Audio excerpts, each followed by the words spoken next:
कुछ छोड़कर बाबूलाल के पास ही चले गए। बाबूलाल के जीवन में फिर से एक बार खुशियां लौट आईं। ललिता की सास ने विशेष चेतावनी दी थी।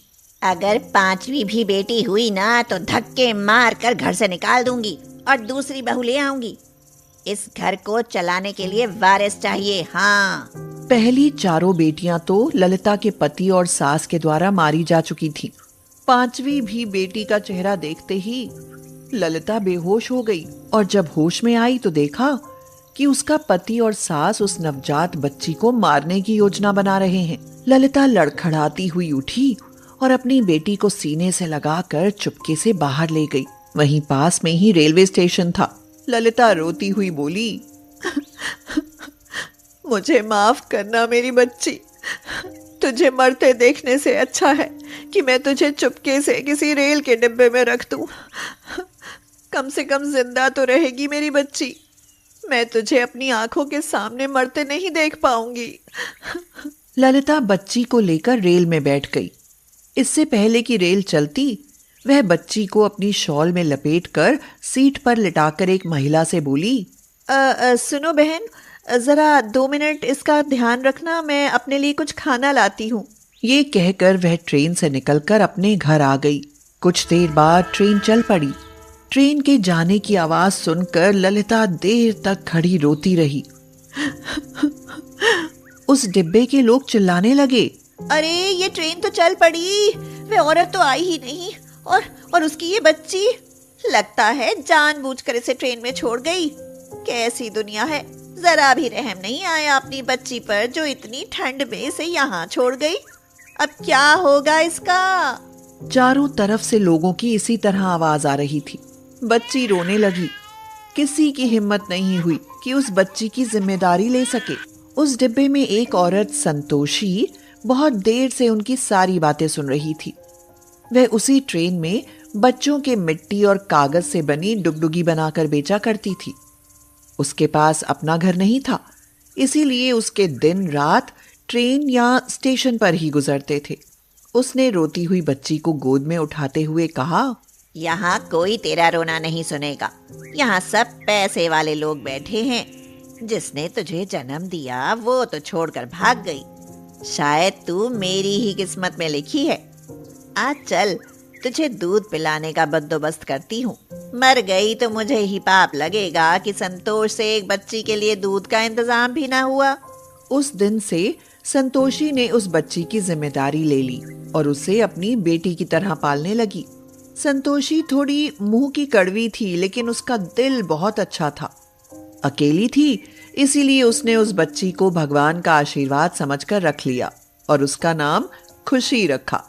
अब संतोषी हमेशा खुशी को अपने साथ रखती, उसी के साथ ट्रेन में डुगडुगी बेचती। खुशी अब 6 साल की हो गई। एक बार उसने ट्रेन में एक बच्चे को किताब पढ़ते हुए देखा। माँ, मेरे लिए भी ऐसी किताब ला दो ना, मुझे भी पढ़ना है। मैं भी किताब पढ़ूंगी माँ। सोच तो रही हूँ तेरा दाखिला किसी सरकारी स्कूल में करा दूं। मैं नहीं चाहती कि मेरी तरह तेरा जीवन भी डुगडुगी बेचने में गुजर जाए। खुशी उछलते हुए बोली, माँ सच्ची, आप मुझे स्कूल भेजोगी? अब मैं भी स्कूल जाऊंगी और अमीर बच्चों की तरह खूब पढ़ूंगी। तभी वहां एक किताब पढ़ रहा बच्चा खुशी को देखकर हंसने लगा और बोला, तुम हमारी तरह पढ़ोगी? जानती हो, जितनी मेरी फीस जाती है ना, उतने पैसे में तुम्हारे महीने भर का राशन आ जाएगा। इसलिए पढ़ने का ख्याल दिमाग से निकाल दो और डुगडुगी बेचो। खुशी उसे देखती रही और गुस्से में दांत पीसते हुए बोली, मुंह बंद करो अपना, वरना एक लगेगा कान के पीछे। देखना, मैं पढ़ूंगी और खूब पढ़ूंगी। उस दिन से खुशी के दिमाग में पढ़ने की सनक बैठ गई। संतोषी ने भी उसका दाखिला सरकारी स्कूल में करा दिया। समय गुजरता गया और खुशी ने 12वीं पास कर ली।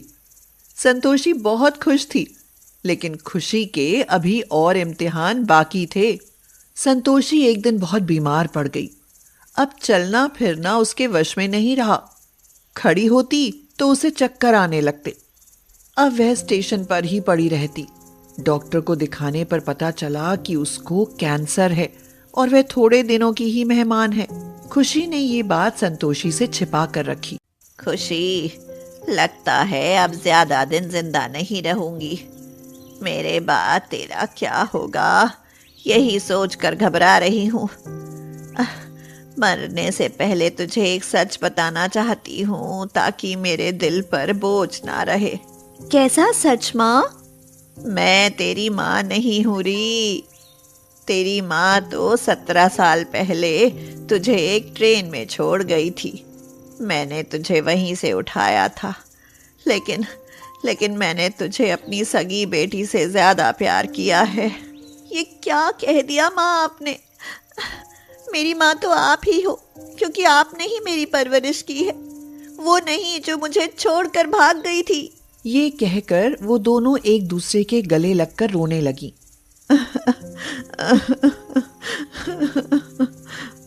कुछ दिनों बाद संतोषी मर गई। खुशी अकेली रह गई। मन में ये टीस रही कि काश संतोषी उसे सच न बताती। कुछ दिनों तक वह यूं ही ट्रेन में भटकती रही। फिर उसने सोचा, ऐसे में कब तक इस ट्रेन से उस ट्रेन का सफर करती रहूंगी? जिस औरत से मेरा कोई रिश्ता नहीं था, उसने मुझे पढ़ाया लिखाया, तो क्यों ना मैं भी कुछ ऐसा ही करूं? मेरे पास घर नहीं है, कोई स्कूल नहीं है, लेकिन मैं अपने जैसे गरीब, अनाथ और लावारिस बच्चों को ट्रेन में ही पढ़ा सकती हूँ। खुशी ने स्टेशन पर बनाए गए अपने ठिकाने से अपनी कुछ पुरानी किताबें उठाईं और कुछ गरीब और भीख मांगने वाले बच्चे इकट्ठे किए और उन्हें पढ़ाने के लिए स्टेशन पर बैठ गई। स्टेशन मास्टर बोले, खुशी बेटा, तुम बहुत होनहार हो। तुम्हारी माँ भी बहुत अच्छी थी, इसलिए कभी तुम्हें यहाँ से भगाने का साहस नहीं कर सका। लेकिन बेटा, तुम बच्चों की इतनी भीड़ लगाओगी तो यात्रियों को असुविधा होगी, इसलिए तुम उन्हें कहीं और ले जाकर पढ़ा लो। दीदी, अपनी ट्रेन है ना, क्यों ना आप हमें ट्रेन में ही पढ़ाओ? चलते फिरते स्कूल में बहुत से बच्चे और भी पढ़ लेंगे। खुशी को ये आइडिया सही लगा, इसलिए उसने गरीब बच्चों का ट्रेन स्कूल बना लिया। अब वह ट्रेन में ही बच्चों को पढ़ाती। लड़की का साहस देखकर ट्रेन के टीटी ने भी उसे नहीं भगाया। उसके ट्रेन स्कूल की दूर दूर तक तारीफ होने लगी। कुछ बड़े लोग उसे पैसे देकर उसकी स्कूल व्यवस्था के लिए मदद करने लगे। एक दिन उसके ट्रेन स्कूल में खुशी ने एक औरत को देखा। उसके नैन नक्श खुशी से बहुत मिलते थे। खुशी तो उसे देखते ही रह गई।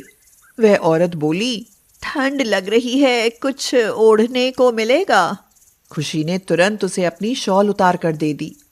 वह औरत उस शॉल को गौर से देखती रही और सीने से लगाकर रोती हुई बोली, सुनो, ये शॉल तुम्हारे पास कैसे आया? ये तो इस शॉल में मेरी माँ मुझे लपेट कर इसी ट्रेन में छोड़कर भाग गई थी। न जाने क्यों ये शॉल मेरी पालने वाली माँ ने आज तक संभाल कर रखा हुआ था। वह औरत कोई और नहीं, खुशी को जन्म देने वाली माँ ललिता थी। ललिता बोली, वो बदनसीब माँ मैं ही हूँ मेरी बच्ची।